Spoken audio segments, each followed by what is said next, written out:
আজ রাতেই কি লা লিগার শিরোপা নির্ধারণ হতে যাচ্ছে, নাকি আরও একটা দিন, মানে 11 মে পর্যন্ত আমাদেরকে অপেক্ষা করতে হবে? কারণ গতকাল রাতে বার্সেলোনা ওসাসুনার সাথে 2-1 গোলে জিতে গিয়েছে, যার ফলে তাদের পয়েন্ট টেবিলের অবস্থান একই আছে, পয়েন্ট হয়তো 88। এখন বলেন, আজকে রিয়াল মাদ্রিদের যে খেলাটা রয়েছে, যদি রিয়াল মাদ্রিদ ড্র করে তাহলে রিয়ালের পয়েন্ট হবে 34 ম্যাচে 75, বার্সার পয়েন্ট 34 ম্যাচে 88।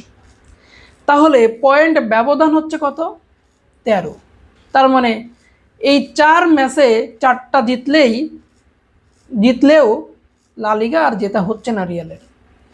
কিন্তু যদি আজকে রিয়াল জিতে যায় তাহলে 11 তারিখ এল ক্লাসিকো বার্সার ঘরের মাঠে, সেটাতেই হয়তো আমাদের নজর রাখতে হতে পারে যে লা লিগার ট্রফিটা আসলেই বার্সা কি জিততে পারবে, নাকি খাদের কিনারা থেকে উঠে দাঁড়িয়ে রিয়াল মাদ্রিদ লা লিগাটা জিতে নেবে।